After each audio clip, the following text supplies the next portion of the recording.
Olá, boa tarde. Boa tarde. O Jornal da Cultura, primeira edição dessa quinta-feira, começa agora.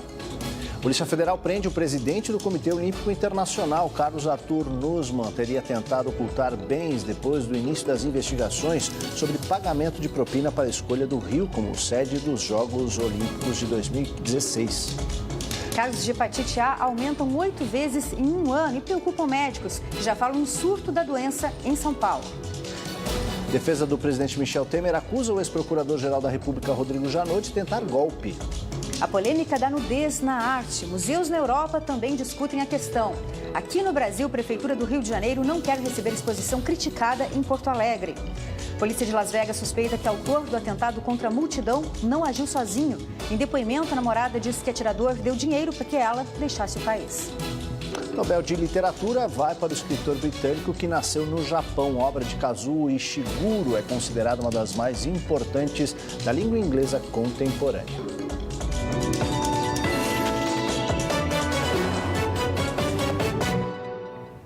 Um surto de hepatite A atinge a maior capital do país. De janeiro até o início de setembro foram registrados 517 casos em São Paulo. Um número 8 vezes maior do que no ano passado. O aumento dos casos confirmados de hepatite A tem deixado infectologistas em alerta. De janeiro até o dia 16 de setembro, foram registrados 517 casos de hepatite na capital. Em 2016, foram 64 no mesmo período. É o mal-estar, a dor no corpo. Esse é um período onde a pessoa está transmitindo muito a doença. E isso pode ser confundido com outras doenças virais, como uma gripe, uma dengue. Mas em seguida, a pessoa começa a ficar ictérica, ou seja, com o olho amarelo, com a urina escura e com as fezes esbranquiçadas. Em geral, tem muita dor no corpo, às vezes pode ter alguma dor abdominal. E é importante que as pessoas procurem atendimento médico se tiverem esses sintomas para fazer o diagnóstico diferencial com outras viroses. A hepatite A é uma inflamação do fígado causada por vírus e, na maioria dos casos, evolui para a cura espontânea. Dados técnicos mostram que 1 em 3 brasileiros está suscetível a contrair a doença, mas homens homossexuais estão mais vulneráveis. Então, a forma de transmissão principal identificada até o momento é realmente a transmissão sexual entre homens que fazem sexo com homens. A prevenção depende da vacina contra o vírus da hepatite A. Esta vacina está disponível no SUS para crianças de até 4 anos e para quem tem hepatite B e hepatite C. As demais pessoas precisam procurar um serviço particular. O diagnóstico é feito por exame de sangue. Quem tem a doença não pode consumir bebida alcoólica e deve manter repouso durante o tratamento. Falta um mês para o Enem, o Exame Nacional do Ensino Médio. A repórter Vanessa Lorenzini traz algumas dicas para quem vai fazer a prova. Oi, Vanessa, boa tarde.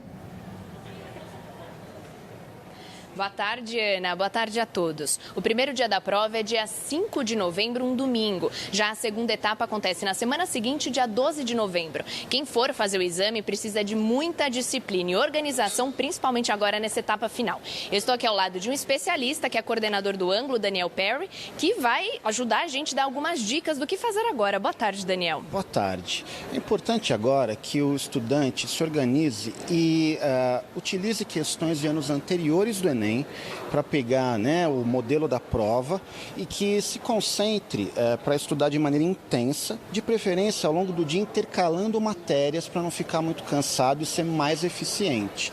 Legal também treinar a redação, pelo menos 2 vezes por semana, 2 redações. E a gente sabe que é um período de muita ansiedade, muito nervosismo. Como lidar com essa questão emocional?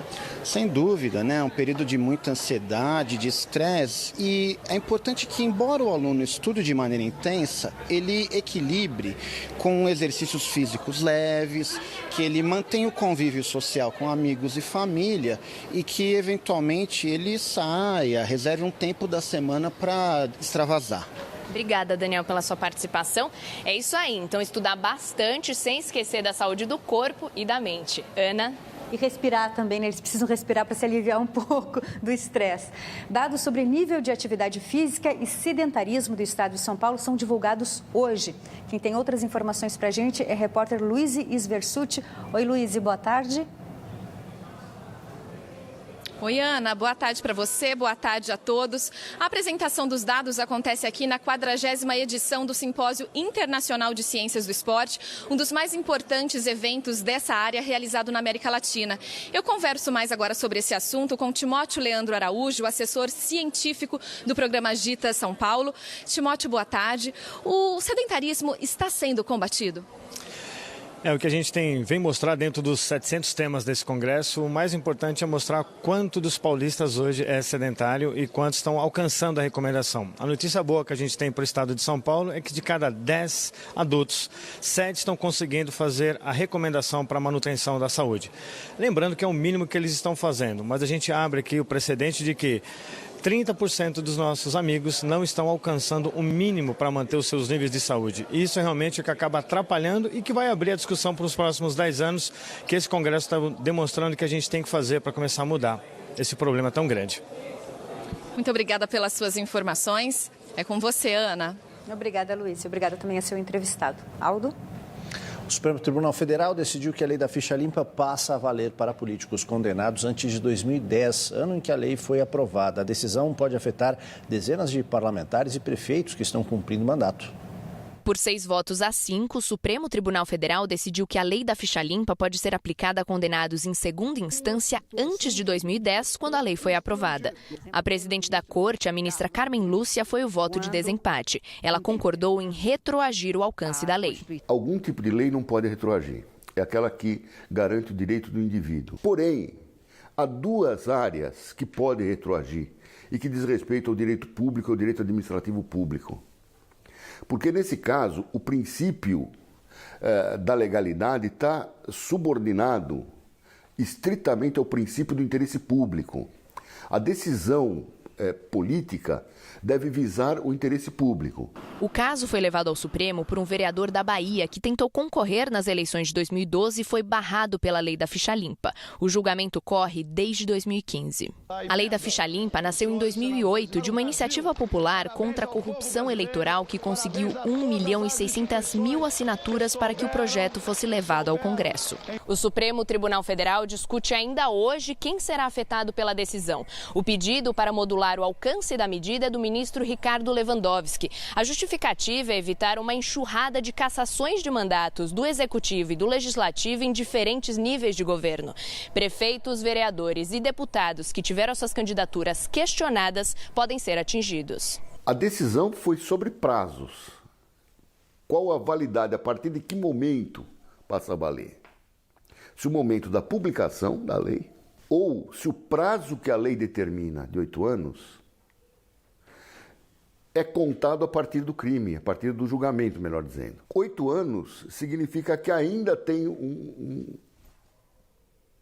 um período de tempo no passado que passa a ser coberto com o atual entendimento. Como a gente fala todos os dias aqui, você pode participar do Jornal da Cultura Primeira Edição. Mande suas perguntas, sugestões, mande suas críticas pelo Twitter com a hashtag JCPrimeira. E você também pode nos acompanhar ao vivo ou rever as nossas reportagens na internet. Inscreva-se no nosso canal, é youtube.com/jornalismo TV Cultura, e também no Facebook. Nossa conta é Jornalismo TV Cultura. A gente espera a sua participação. O início da tramitação no Congresso da segunda denúncia contra Michel Temer é marcado pelo tom duro da defesa do presidente e de 2 ministros do governo contra a acusação do ex-procurador da República, Rodrigo Janot. Nas defesas, os advogados não apenas questionam um conjunto de provas apresentado na denúncia, como fazem duros ataques a Rodrigo Janot, que chega a ser acusado pelo advogado de Temer de tramar um golpe contra o presidente. Embora as acusações por organização criminosa e obstrução de justiça contra Michel Temer e os ministros Eliseu Padilha e Moreira Franco façam parte da mesma denúncia, cada um deles está sendo defendido por um advogado diferente. Em comum, os 3 advogados de defesa argumentam que Rodrigo Janot usou apenas relatos de delatores sem apresentar provas. As defesas também não economizam ataques à atuação do ex-procurador-geral da República. Só na defesa de Michel Temer, o nome de Rodrigo Janot é citado 66 vezes. Além de falar em tentativa de golpe, a defesa de Temer compara ainda Janot a um pistoleiro que passou a se mover por ódio pessoal ao presidente. Também critica a forma como a PGR conduziu as negociações para fechar o acordo de delação delação do doleiro Lúcio Funaro. Os advogados acusam Janot de ter feito uma licitação entre Funaro e o ex-deputado Eduardo Cunha, com oferecimento de benefícios a quem aceitasse fazer mais acusações contra Michel Temer. O ex-procurador Rodrigo Janot não comentou ainda as afirmações dos advogados. A Câmara dos Deputados aprova a criação do Fundo Público para financiar campanhas eleitorais em 2018. Foram meses de polêmica e indecisão, mas há 2 dias de terminar o prazo para a medida valer na próxima eleição, os deputados não tiveram mais como adiar a decisão. O projeto foi aprovado de forma simbólica, sem o registro nominal de votos no painel eletrônico, o que provocou o protesto de alguns deputados e até bate-boca em plenário. O Fundo Público Eleitoral prevê recursos de cerca de 1 bilhão e 700 milhões de reais. 30% desse valor serão retirados de emendas parlamentares de senadores e deputados. Outra parte é formada por recursos públicos, que seriam usados para financiar a propaganda partidária fora do período eleitoral, extinta pela reforma política. Como já passou pelo Senado e não foi alterada pelos deputados, a proposta segue agora para a sanção do presidente da República. E os funcionários dos Correios em greve têm até segunda-feira para decidir se aceitam a proposta feita pela Justiça do Trabalho numa audiência de conciliação. A paralisação já dura 15 dias. A proposta feita pelo Tribunal Superior do Trabalho corresponde a um aumento de 2,08%, retroativo a partir de julho deste ano. O presidente dos Correios, Guilherme Campos, aceitou desde que o pagamento seja feito em 2 parcelas. Antes, os Correios apresentaram uma proposta de reajuste salarial maior, de 3%, pago a partir de janeiro do ano que vem, o que não foi aceito pela federação que representa os trabalhadores dos Correios no Maranhão, Tocantins, São Paulo e Rio de Janeiro. A categoria queria o reajuste pago desde agosto. O vice-presidente do Tribunal Superior do Trabalho, Emanuel Pereira, mediou a audiência entre a direção dos Correios e os líderes da greve geral. Para o magistrado, a paralisação é legítima, mas quem mais sofre é a população. Ele deu prazo até o início da semana que vem para normalizar a situação. Na segunda, nós poderemos, então, como disse o doutor Luiz Camargo, começar uma segunda-feira de braços dados, tentando diminuir o prejuízo que nós, brasileiros, estamos sofrendo. A minuta de um projeto de lei que determina a classificação indicativa para exposições e mostras de artes, como a que é adotada para o cinema, por exemplo, está com o presidente Michel Temer. Liberdade, censura, intolerância, educação, conceitos que têm sido muito discutidos nos últimos dias em relação à arte feita aqui no país. Episódios recentes mostram como ainda engatinhamos no respeito a opiniões e expressões divergentes em relação à produção artística. Primeiro, uma exposição em Porto Alegre foi suspensa pelo banco que patrocinava a mostra por causa dos protestos que consideraram que as obras estimulavam a pedofilia e a zoofilia. Depois, no MAN, em São Paulo, as imagens de uma menina de 5 anos tocando na perna de um homem nu e imóvel reacenderam a discussão sobre os limites da arte. Tem coisa que não precisa, eu acho que tem um limite. Desde sempre a arte nunca foi algo só para deixar os olhos das pessoas como algo, que coisa linda. A arte sempre foi algo que mostrava uma contradição, fazia as pessoas pensarem e por vezes fazia as pessoas ficarem desconfortáveis com alguma coisa. Os museus disseram que o conteúdo das exposições foi devidamente divulgado com antecedência e que as crianças expostas às obras estavam acompanhadas pelos responsáveis legais.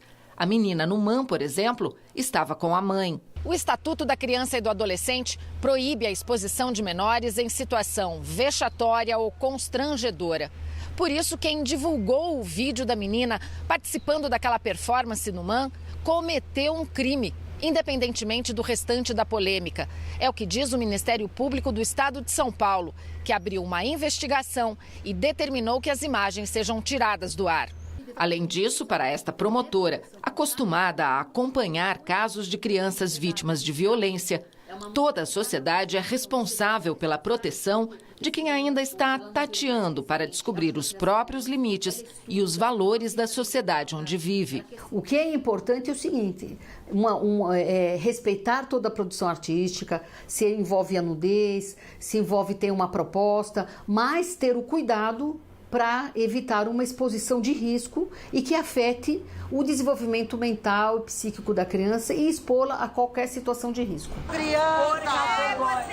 Diante do acirramento dos protestos que chegaram à agressão física contra funcionários do MAN em São Paulo, um grupo de artistas e curadores de museus de todo o país divulgou uma carta contra a limitação das manifestações artísticas.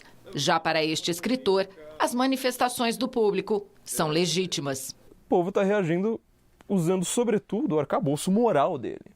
Eu acho bizarríssimo, uma coisa assim desesperadora, alguém reclamar do arcabouço moral do povo. O que a gente mais está precisando nesse país é de um povo moral. Toda eleição a gente reclama disso. Na hora que um povo faz algo, pede uma moralidade numa exposição de arte, vão achar que é censura. Eu continuo do lado do povo. Infelizmente eu não vou ficar do lado de intelectuais querendo dar uma de, sei lá, revolucionários. Para este crítico de cultura, os dois lados têm direito de expressar suas opiniões.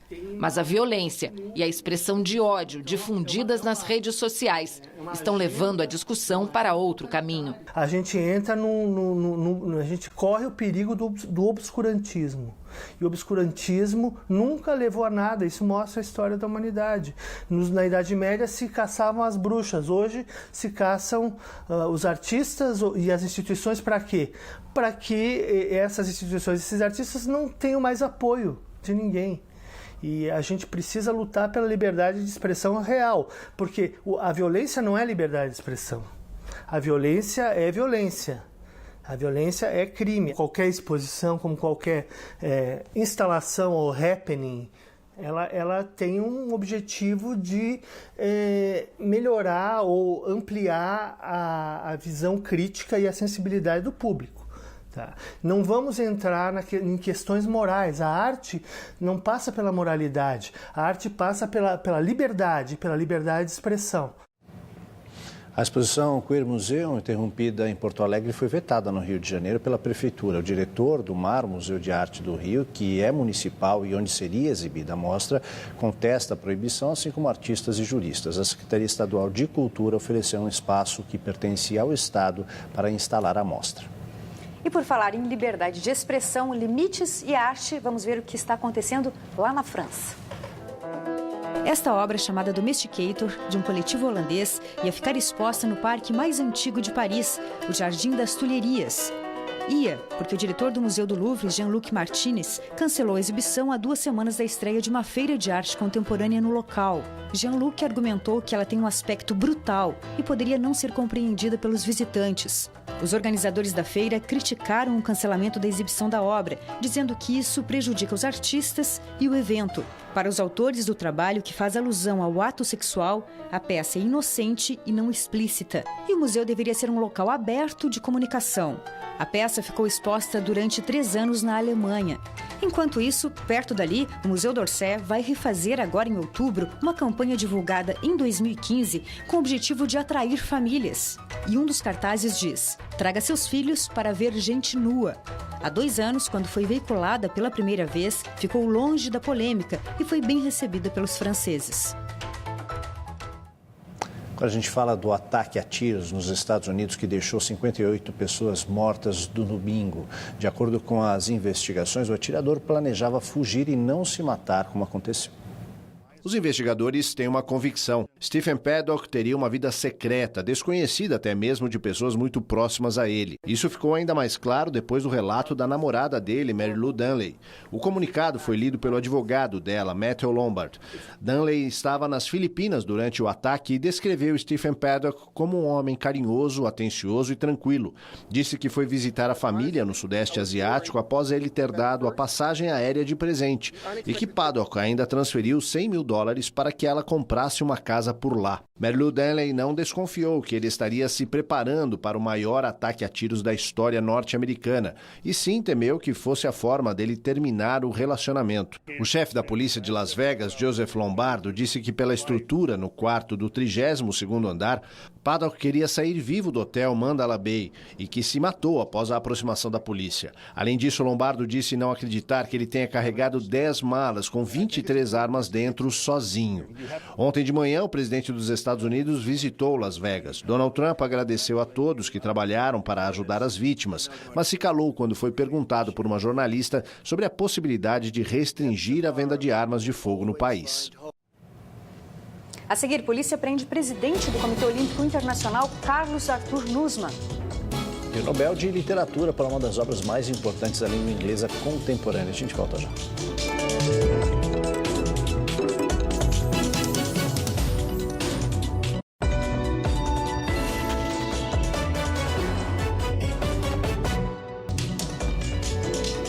O presidente do Comitê Olímpico Brasileiro, Carlos Arthur Nussmann, foi preso hoje cedo no Rio de Janeiro. De acordo com o Ministério Público, o pedido de prisão foi feito porque Nussmann tentou ocultar bens no último mês, logo depois da polícia ter cumprido um mandado de busca e apreensão na casa dele no começo de setembro. Além de Carlos Arthur Nussmann, também foi preso Leonardo Griner, ex-diretor de operações do Comitê Rio 2016, considerado próximo a ele. Os dois serão indiciados por corrupção, lavagem de dinheiro e organização criminosa. Essa ação faz parte da operação conhecida como Unfair Play, um desdobramento da Lava Jato. O presidente do Comitê Olímpico Brasileiro é suspeito de intermediar a compra de votos de integrantes do Comitê Olímpico Internacional para a escolha do Rio de Janeiro como sede da Olimpíada de 2016. O Ministério Público defende que Nussmann e Griner foram responsáveis pela ligação entre um esquema de propinas do ex-governador Sérgio Cabral e do empresário Arthur Soares a integrantes africanos do COI. No futebol, ontem não teve rodada do Campeonato Brasileiro, nem Libertadores, nem Copa Sul-Americana. O dia foi de final da Primeira Liga entre Londrina e Atlético Mineiro. Mais de 17 mil pessoas foram ao Estádio do Café, no Paraná, para assistir a final. Mas não viram gols nos 90 minutos de bola rolando. As emoções ficaram para a disputa de pênaltis. Nas duas primeiras cobranças, os dois times fizeram tudo certinho, 2-2. Mas aí, Ayrton fez para o Londrina e Cleiton perdeu para o Galo. Na vez de Dirceu, bola na rede e Londrina em vantagem novamente. Rafael Marques precisava fazer para manter o Atlético na briga, mas parou em César. 4-2. Festa da torcida do Londrina, que levou o título da Primeira Liga de forma invicta.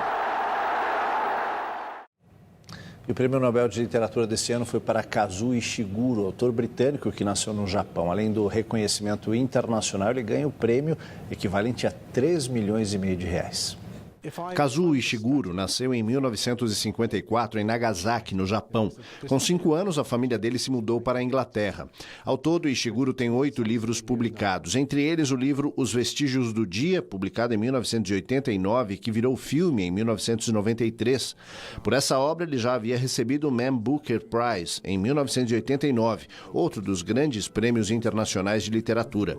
Ishiguro também escreveu o romance Não Me Abandone Jamais, publicado em 2005 e que também virou filme em 2010. Sua obra já foi traduzida em mais de 28 países, inclusive no Brasil. Amanhã, sexta-feira, deve ser anunciado o tão aguardado Prêmio Nobel da Paz. Jornal da Cultura, a primeira edição termina aqui. Uma ótima tarde para você. Agora você acompanha o programa Panorama, que hoje fala sobre as descobertas e inovações tecnológicas feitas por intelectuais negros que são tão pouco divulgadas. Uma ótima tarde, a gente se vê amanhã no mesmo horário. Tchau. Tchau.